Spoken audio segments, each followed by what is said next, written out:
So వస్తున్న ఫలితాలు మనం చూస్తున్నాం. మెజారిటీలు తీసుకుంటే అస్సాంలో ఎన్డీఏ, బెంగాల్లో బీజేపీ, పుదుచ్చేరిలో ఎన్డీఏ, కేరళలో యూడీఎఫ్, తమిళనాడులో టీవీకే ఇలా పార్టీలు ప్రస్తుతం మెజారిటీతో కొనసాగుతూ ఉన్నాయి. సో ఈ ఎన్నికల ఫలితాలపై బీజేపీ జిల్లా అధ్యక్షులు వంశీధర్ రెడ్డి ఏమంటారు? ఒకసారి ఫోన్ లైన్లో వారితో మాట్లాడదాం.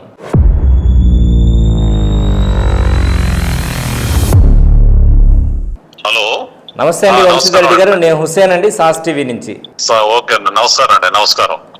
వస్తున్న ఫలితాలు దాదాపుగా బీజేపీకి అనుకూలంగా ఉన్నాయి. ఎలా ఫీల్ అవుతున్నారు? చాలా ఆనందంగా ఉంది.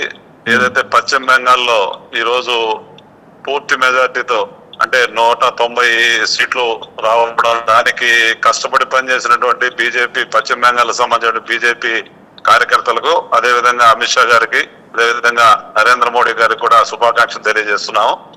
ఏదైతే ఈ రోజు మనం చూస్తున్నటువంటి రిజల్ట్ ఎన్డీఏకి అనుకూలంగా, ఏదైతే దక్షిణాది రాష్ట్రాల్లో కూడా ఉత్తరాది రాష్ట్రాలకే పరిమితం అని చెప్తున్నటువంటి ఈ రోజు పరిస్థితుల్లో దక్షిణాదిలో కూడా, ఏదైతే తమిళనాడులో కూడా ఎన్డీఏ కూటమికి ఎక్కువ సీట్లు రావడం, 2వ స్థానంలో నిలబడడం అనేది కూడా శుభ పరిణామం అని చెప్పి తెలియజేస్తున్నాం. రాబోయే రోజుల్లో కర్ణాటక కావచ్చు, అదేవిధంగా తెలంగాణ కావచ్చు, భారతీయ జనతా పార్టీ గెలుపుకి సూచి అని చెప్పి తెలియజేస్తుంది. సో తెలంగాణ తర్వాత మీరు అన్నట్టు కర్ణాటకలో ఫోకస్ చేస్తారనమాట.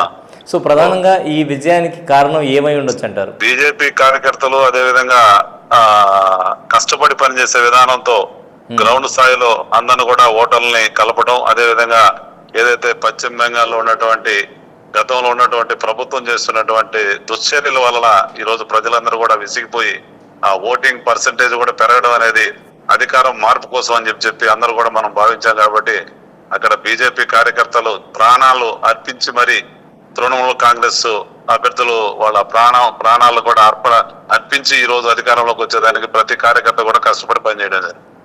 ఇక్కడ తీసుకుంటే ఇప్పుడు టీవీకే విషయం తీసుకుంటే, మరి తమిళనాడులో తీసుకుంటే విజయానికి కారణాలు ఏమైనాయి అంటే స్టాలిన్ ఓడిపోవడానికి ఏమన్నా ప్రత్యేకమైన కారణాలు ఏమన్నా ఉన్నాయా? ఏదైతే అన్ని కూడా హిందుత్వ విధానంతో ఈరోజు మనం భారతదేశంలో ఉన్నాము. హిందుత్వ విధానంతో ముందుకు పోయిన కారణంగానే విజయ్ గారు కావచ్చు, అదేవిధంగా ఎన్డీఏ కూటమి కూడా ఎక్కువ సీట్లు రావడం, స్టాలిన్ ఒక వ్యతిరేక వాతావరణంలో ఏదైతే భారతదేశంలో ఉంటూ కూడా భారతదేశానికి వ్యతిరేకంగా ఏదైతే మాట్లాడడం జరుగుతుందో దాని కారణంగా స్టాలిన్ ఈరోజు వెనకబడ్డడం అని చెప్పి మేము భావిస్తున్నాం. రైట్ అండి, ధన్యవాదాలండి.